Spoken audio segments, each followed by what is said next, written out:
Continuamos con los 40 días de la Reforma y hoy el tema es la gracia de Dios. Si estamos hoy aquí es por esto, porque Dios ha decidido manifestar su gracia. Se cuenta en una conferencia de religiones comparadas, estaban discutiendo cuál era la característica del cristianismo. Y entre tanta algarabía apareció C.S. Lewis y preguntó, ¿qué es lo que pasa? Y le dijeron, bueno, estamos discutiendo sobre qué es lo que caracteriza al cristianismo. Y él dijo, es muy fácil, es la gracia. Y ese es el tema de esta mañana. Un tema quizás un poco incómodo para la sociedad y la cultura en que vivimos hoy.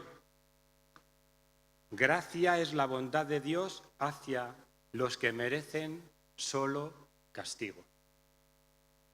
Gracia es la bondad de Dios hacia los que merecen solo castigo.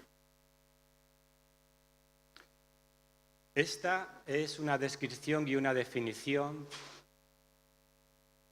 que recoge un poquito todo el significado de la gracia, pienso yo.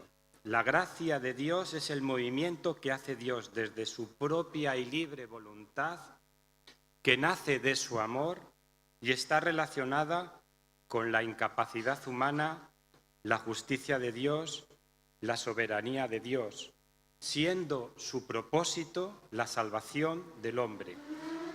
Y tiene un nombre propio, se llama Jesucristo. Si con esto salís hoy y en vuestra casa lo vais llenando de contenido, ya me quedaría por satisfecho. Pero vamos a entrar un poquito en esta definición, que es la que vamos a desgranar un poquito en esta mañana. La gracia de Dios es el movimiento que hace Dios desde su propia y libre voluntad. Nosotros miramos a Dios desde nuestra perspectiva humana y nos da la impresión que Dios nos necesita a nosotros para algo. Pero la realidad es que Dios no nos debe absolutamente nada y no depende absolutamente de nada de sus criaturas. Él podía ser inmensamente feliz, completamente realizado en sí mismo, aunque nosotros no estuviéramos aquí, ninguno de nosotros. Y Dios no actúa ni por coacción ni por una necesidad intrínseca hacia cada uno de nosotros. Dios lo hace desde su propia y libre voluntad. Dice el Salmo 58:13. Salmo 58:13. No te reprenderé por tus sacrificios ni por tus holocaustos que están continuamente delante de mí. No tomaré de tu casa becerros ni machos cabríos de tus apriscos, porque mía es toda la bestia del bosque y los millares de animales en los collados. Conozco a todas las aves de los montes, y todo lo que se mueve en los campos me pertenece. Y si yo tuviese hambre, no te lo diría a ti, porque mío es el mundo y su plenitud. ¿He de comer yo carne de toros o de beber sangre de machos cabríos?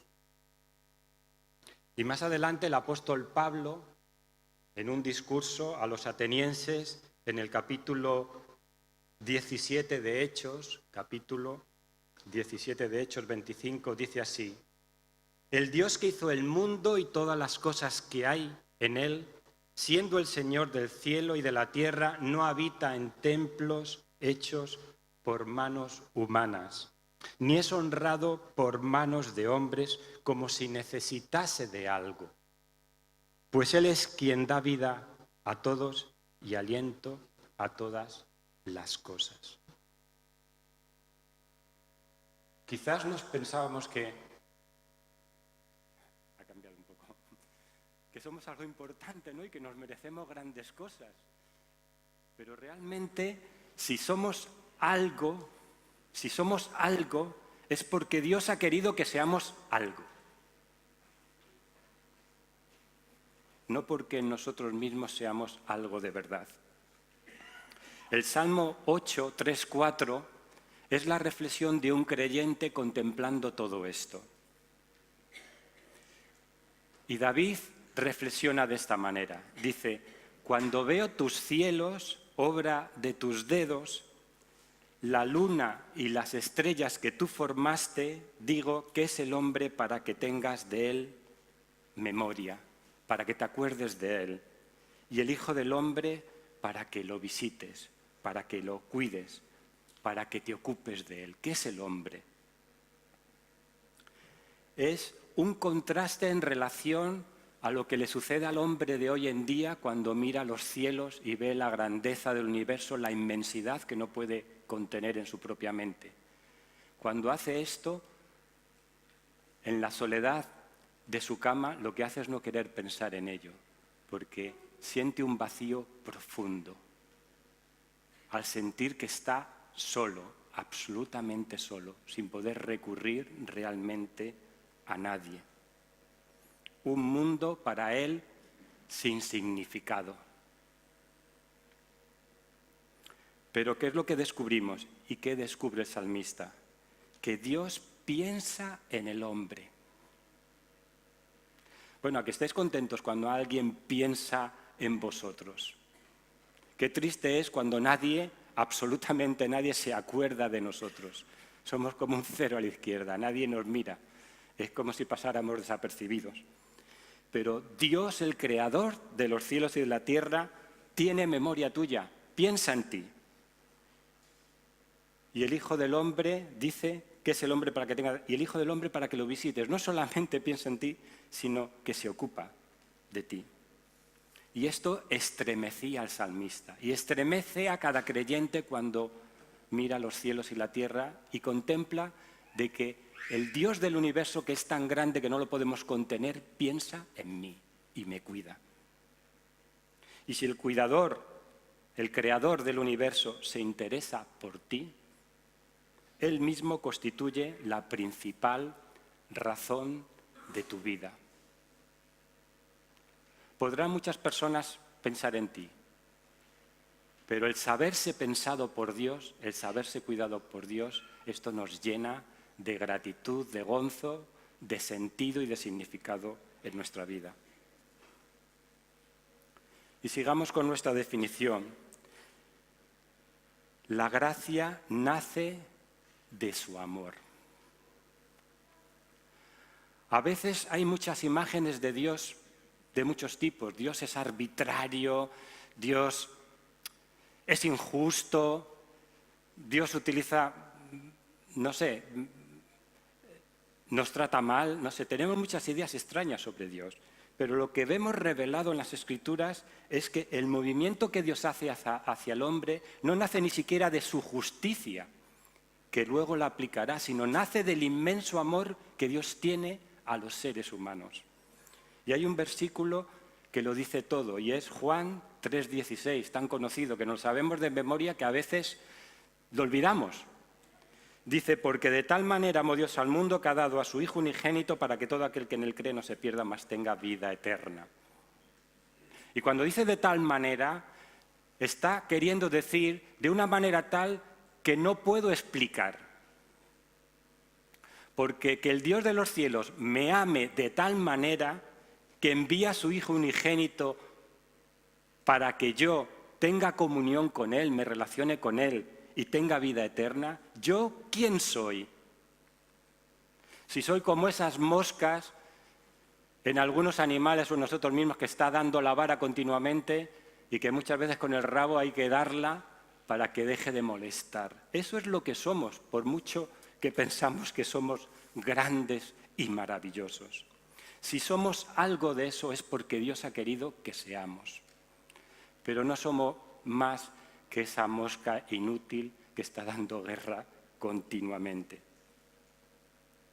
El apóstol Pablo está tan anodadado por este amor que ha desplegado Dios hacia cada uno de nosotros en su Hijo Jesucristo, que no voy a leer el texto porque es muy largo y todo lo sabéis, pero lo voy a resumir.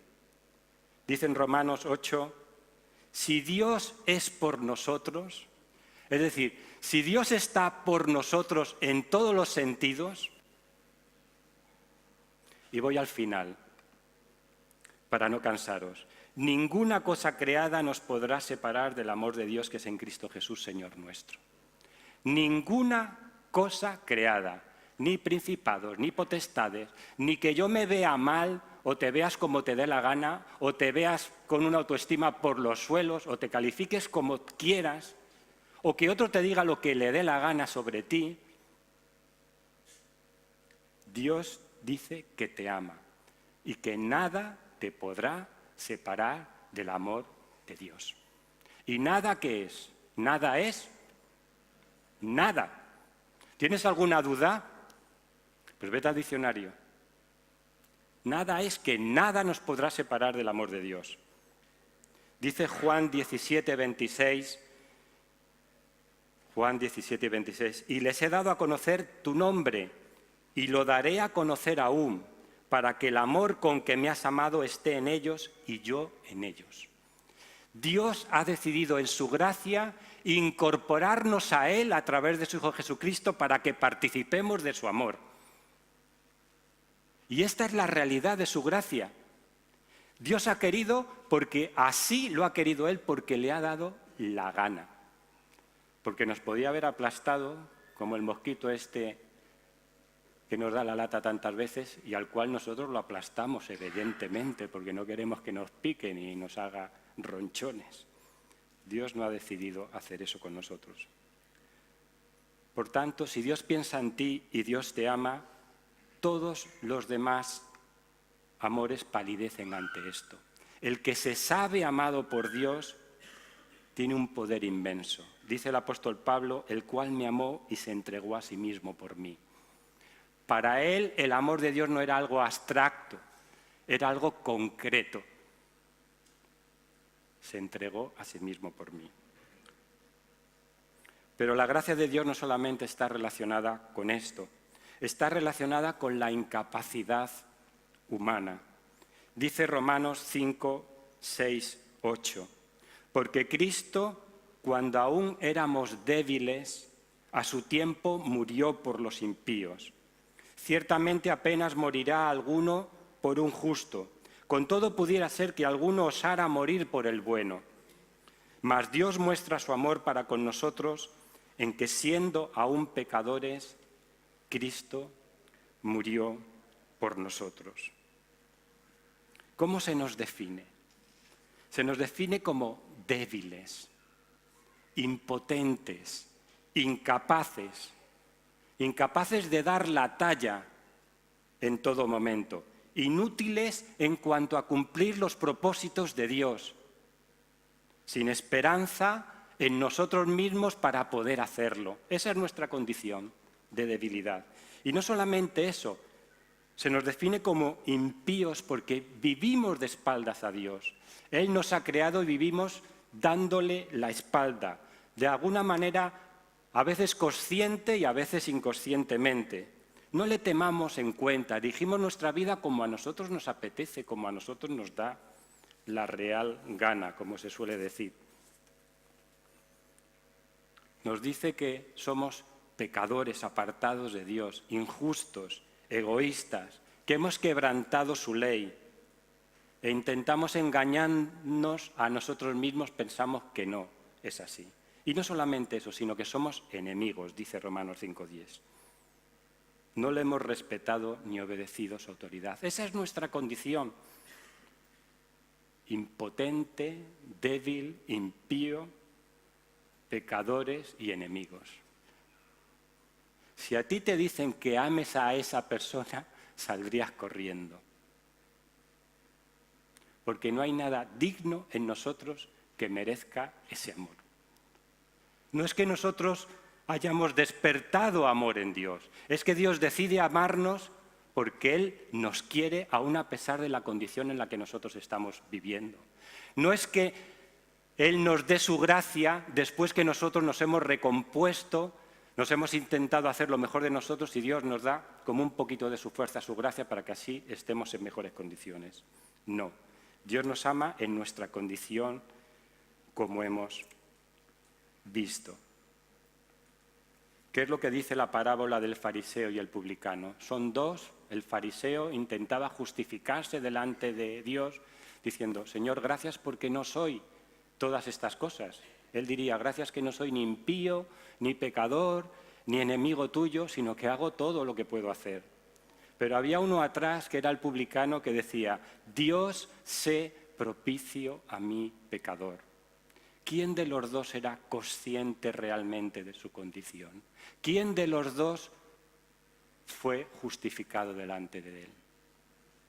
Todos sabemos quién. Cristo no vino a salvar a los sanos, sino a los que reconocen su enfermedad espiritual. Si tú te crees sano, Dios no tiene nada que ofrecerte en esta mañana. Pero siguiendo nuestra definición, está relacionada con la incapacidad humana y con la justicia de Dios. Un tema difícil de entender en nuestros días y también incluso en la parábola que hemos leído, ¿no? Los que fueron a trabajar a primera hora se quedaron mirando, bueno, ¿cómo das a estos que han ido a última hora lo mismo que a nosotros que hemos estado todo el día? No tiene mucho sentido común, ¿no? Ya trataremos ese tema. Nosotros, el tema de la justicia es bastante precario en nosotros, y eso que alardeamos mucho de él. Hacemos la vista gorda sobre muchas cosas, hasta donde nos conviene. Depende en qué momento estamos dispuestos a tratar a otros con la máxima rigurosidad, incluso en términos jurídicos, pero cuando tiene que ver con nosotros, cuando nos atañe a nosotros, utilizamos todo tipo de atenuantes. Al otro le aplicamos la justicia con severidad, a nosotros nos la aplicamos con atenuantes.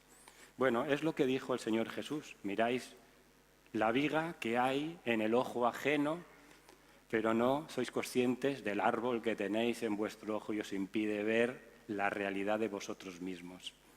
Esa es nuestra condición. Y si bien hay en el ser humano un sentido de justicia, lo hemos ahogado a nuestra propia conveniencia. Y porque el ser humano es así, a veces proyecta sobre Dios su propia justicia y se piensa que Dios es así como Él. Que Dios es un bonachón, con barba, y que Él también tapará con arena nuestros pecados, nuestras injusticias, y que, bueno, su trabajo, como diría alguien, es perdonar. Esa es su tarea. Nahum 1:3 nos dice algo de este nuestro Dios. Nahum 1:3 dice, el Señor es tardo para la ira y grande en poder. Y dice, y no tendrá por inocente al culpable. Dios no llama al mal bien y al bien mal, sino que dice las cosas por su nombre. No tendrá por inocente al culpable.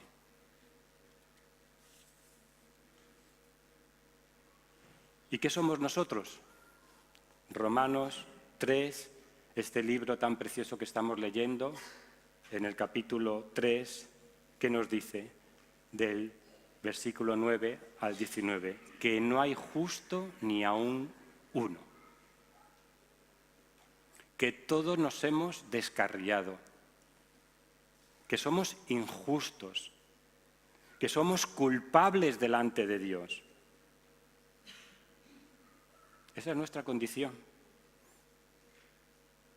Le podemos echar toda la arena que queramos, pero cuando nos examinamos a la luz de Dios, cuando nos examinamos a la luz de su palabra, eso es lo que somos. Y haríamos bien en reconocerlo y decir con el publicano, sé propicio a mí, pecador. Dios ha manifestado su justicia y sabemos todos cuál es. La hemos dicho, la decimos cada día y lo hemos celebrado hoy. La justicia se ha manifestado en Jesús.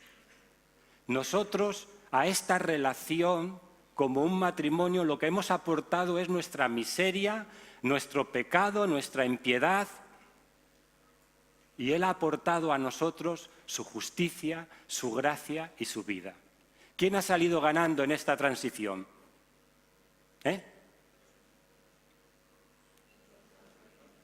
¿Y cuánto hemos tenido que pagar por ello? ¿Quién lo pagó? Jesús lo pagó en la cruz. Él lo pagó en la cruz por ti y por mí. Por eso Lutero decía, tú, Señor Jesús, eres mi justicia, pero yo soy el pecado. Tú eres mi justicia y yo soy el pecado. Por eso, en el ejemplo que nos pone en Romanos 4 dice, pero al que obra no se le cuenta el salario como gracia, sino como deuda. Mas al que no obra, sino cree en aquel que justifica al impío, su fe le es contada por justicia. Bueno, esto va un poco en contra de lo que suele ocurrir normalmente. A ti te contratan, ¿no? Como contrataron en la parábola a los viñadores, y te contratan y después de trabajar te dan tu salario. ¿Qué pasaría si no lo recibieras? Bueno, te cabrearías, ¿no? Yo siempre digo que lo que deja más contento a un trabajador es la nómina cuando le viene a final de mes. Por mucho que digamos de que nos gusta trabajar, de que nos motiva, de que es muy bueno estar fuera de casa, al final lo que te motiva es que te paguen, ¿no? Pues Él nos está diciendo que eso es así. Al que obra no se le cuenta el salario como gracia, sino como una deuda. Si has estado trabajando, te deben algo, ¿no? Mas al que no obra, porque es incapaz de pagar esa deuda, sino cree en aquel que justifica al impío, su fe le es contada por justicia. Eso es lo que Jesús ha hecho por nosotros. Esa es la justicia de Dios que Él nos ha dado en Jesús. Por tanto, la culpa solo tiene cabida en el cristiano para llevarla a los pies de Jesús. Si llega a dominarnos la culpa, es que prevalece nuestro pecado y no prevalece la obra de la cruz. Y quiero explicar esto un poco. Muchas veces venimos aquí a la participación de la Santa Cena con nuestra mejor intención a ver si somos dignos de participar de la Santa Cena, como si nosotros en nosotros mismos fuéramos dignos de participar en la Santa Cena. Y a veces nos examinamos y decimos, ¡buf! Es que no he hecho las cosas bien durante esta semana. Me parece a mí que no sé si soy digno de participar. Pero es que a la Santa Cena no están invitados los dignos. Están invitados los indignos, aquellos que se evalúan y dicen, estoy en números rojos, no puedo participar. Pero Jesús te invita a participar. Te invita a participar para que no permanezcas en tu culpabilidad, porque Él ya cargó con tu pecado y tu culpabilidad en la cruz. Si quieres permanecer en tu culpabilidad, si quieres permanecer en tus remordimientos, es porque tú quieres, no porque Dios lo quiera. Porque Dios ha puesto su gracia, su Hijo Jesús, para que nos acerquemos a Él cada día, en cada momento, cada segundo. Vayamos a Él. Y siguiendo con nuestra definición, está relacionado con la soberanía de Dios. Bueno, esto es un tema más peliagudo, ¿no? Tantos teólogos le han dado tantas vueltas en cómo relacionar la soberanía de Dios con la voluntad humana libre. Y es como esas vueltas que tantas vueltas dan que acaba saliendo humo por todos los sitios. Estamos intentando meter en nuestra mente finita al Dios infinito. Y un círculo pequeño indudablemente no recoge un círculo grande. Se cuenta una historia de San Agustín, que no sabemos si es cierta, pero bueno, es aleccionadora para el tema que estamos tratando en esta mañana. Dice que él iba reflexionando, paseando por la playa sobre estos temas, sobre Dios, sobre la Trinidad, sobre la soberanía de Dios, y él trataba de comprender todo esto con su mente analítica. Y dice que estando en estas cavilaciones encontró a un niño que estaba jugando en la playa con una concha. Entonces el niño cogía agua del mar, había hecho un huequecito en la arena y echaba el agua al huequecito. Y aquello le llamó la atención a San Agustín, quien lleno de curiosidad le preguntó al niño, ¿qué haces? Y él contestó, intento meter todo el agua del océano en este hoyo. Claro, ¿qué contestó San Agustín? Dice, bueno, eso es imposible. ¿Cómo piensas meter todo el agua del océano, que es tan inmenso, en un hoyito tan pequeño? Y dice que el niño le dijo, al igual que tú, que pretendes comprender con tu mente finita el misterio de Dios, que es infinito. Pero vamos a ir a una historia bíblica, porque a nosotros los evangélicos nos gusta basarnos en la Biblia, en la palabra de Dios. Todos conocemos la historia de Job. Y si no la conocéis, os invito a que la leáis. Al final de esta historia tan tremenda, nos dice Job, respondió Job al Señor y le dijo, Job 42, 1-6, yo conozco que todo lo puedes y que no hay pensamiento que se esconda de ti. ¿Quién es el que oscurece el consejo sin entendimiento? Por tanto, yo hablaba de lo que no entendía, cosas demasiado maravillosas para mí que yo no comprendía. Oye, te ruego y hablaré, te preguntaré y tú me enseñarás. Y termina, de oídos te había oído, mas ahora mis ojos te ven, por tanto me aborrezco y me arrepiento en polvo y ceniza. Pero si hemos leído la historia de Job, nos llama la atención esta respuesta de Job. Pero es que cuando Dios le responde, Dios realmente no le responde a Job. Dios no le habla de una manera pormenorizada de todo lo que ha hecho, de sus intenciones, de qué es lo que le ha pasado, de por qué le ha pasado, de a qué se debe esto ni a qué se debe lo otro. No le dice nada. Sino que es al revés. La primera pregunta que le hace el Señor es,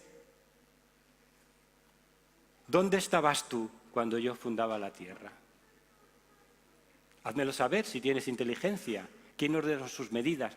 Lo atiborra de preguntas, de tal manera que Job quedaría anonadado. Pero ¿qué es lo que nos está queriendo transmitir? Pues nos está queriendo transmitir algo tan sencillo como la historia de San Agustín, ¿no? Nuestra mente no puede llegar a entender de una manera tan plena lo que Dios hace, porque hay una diferencia tan grande entre Dios y nosotros que nosotros llegamos hasta donde llegamos. Como dice la Escritura, mis pensamientos son más altos que vuestros pensamientos. Pero hemos leído la historia esta de Mateo 21:15, que es muy curiosa, ¿no? Parece que Dios es injusto, ¿no? Porque ¿cómo es que le paga lo mismo al que no ha hecho nada como aquel que lleva todo el día trabajando, ¿no? Dice que a todos empezó a darle un denario. De tal manera que claro, si a ti te hacen esto, al final acabas diciendo lo mismo que él, ¿no? Pues murmurabas y decías, bueno, a ver, ¿cómo puede ser esto, no? Nosotros que hemos soportado toda la carga y todo el calor. Y Jesús, la historia esta le responde, dijo, amigo mío, no te hago agravio, no conviniste conmigo en un denario, toma y vete lo que es tuyo. ¿No quiero dar a este postrero como a ti? ¿O no me es lícito hacer lo que quiero con lo mío? ¿O tienes tu envidia porque yo soy bueno? Se dice que un denario era lo que esa persona necesitaba para subsistir. Y Dios le concede eso, que es lo que necesita para subsistir. Y lo hace desde su gracia, desde su amor. Esto provoca la envidia de algunos. Pero es que Dios no da por medida. Dios nos da lo que nosotros necesitamos. Por eso es que Dios nos ofrece de manera gratuita el perdón. Y ahí todos estamos a rasa. Judíos, gentiles y cualquier otra religión. No podemos ofrecer nada a Dios. Él nos lo da de pura gracia. Porque Él hace lo que quiere. Y quizás nosotros podamos pensar que lo hace con arbitrariedad o por puro entretenimiento. Pero no dejemos que estas imágenes corrompan realmente la verdadera imagen de Dios. En Romanos 9:20 dice: pero me dirás, ¿por qué pues inculpa? Porque ¿quién ha resistido a su voluntad? Y responde: mas antes, oh hombre, ¿quién eres tú para que alterques con Dios? ¿Dirá el vaso de barro al que lo formó, ¿por qué me has hecho así? ¿O no tiene potestad el alfarero sobre el barro para hacer de la misma masa un vaso para honra y otro para deshonra? ¿Vamos a discutir con Dios porque Él quiere salvar a los que quiera?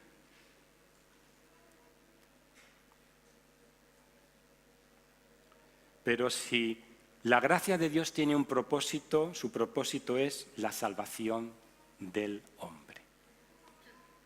El propósito de la gracia es la salvación del hombre. Tito 2:11 dice: porque la gracia de Dios se ha manifestado para salvación a todos los hombres. La gracia de Dios se ha manifestado para salvación a todos los hombres.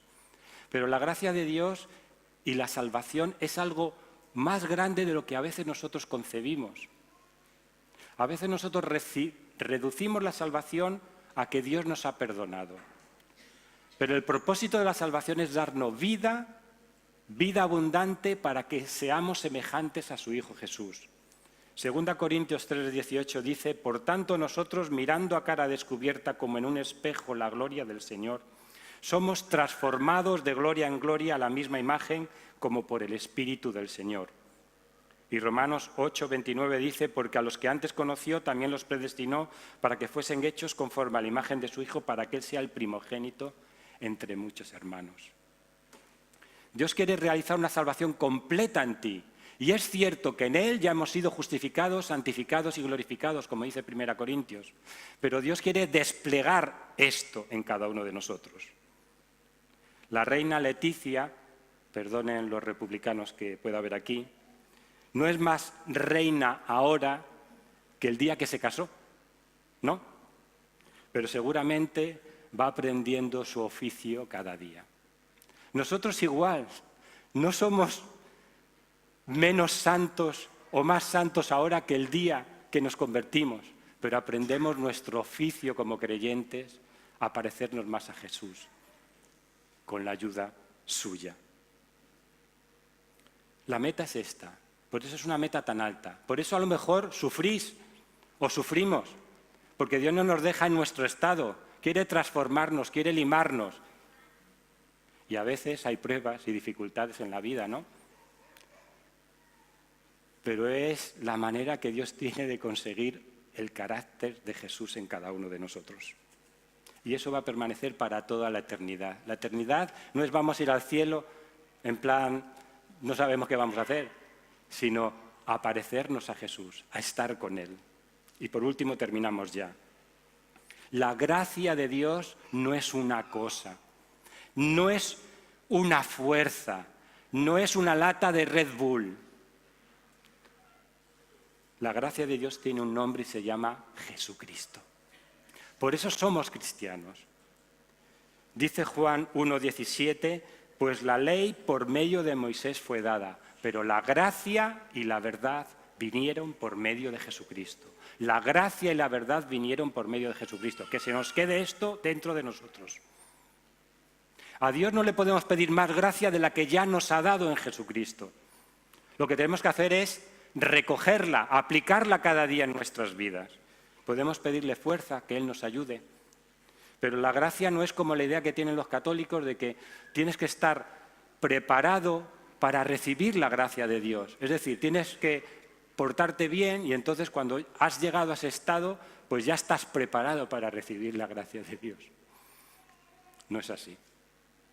La gracia de Dios es el regalo que Él nos ha dado en Jesús. Y la hemos visto manifestada en este mundo, en Jesús, en sus actuaciones. Ante la mujer adúltera, cuando la ley la condenaba, Jesús le dijo, vete, yo te perdono, no peques más. La gracia actuando en Pablo, transformándolo. La gracia actuando en Pedro, cuando le negó, restaurándolo. Dios manifiesta su gracia por medio de la encarnación, muerte, resurrección y glorificación de su Hijo Jesús. Dios no nos ha mandado un salvavidas cuando estábamos nosotros ahogados e inconscientes en el mar, sino que Él mismo se ha zambullido en el agua, se ha mojado por nosotros, por amor a nosotros, y nos ha rescatado, y nos ha sacado de nuestra parada cardíaca. Alabado sea el Señor. Pues que Él nos bendiga con esta palabra.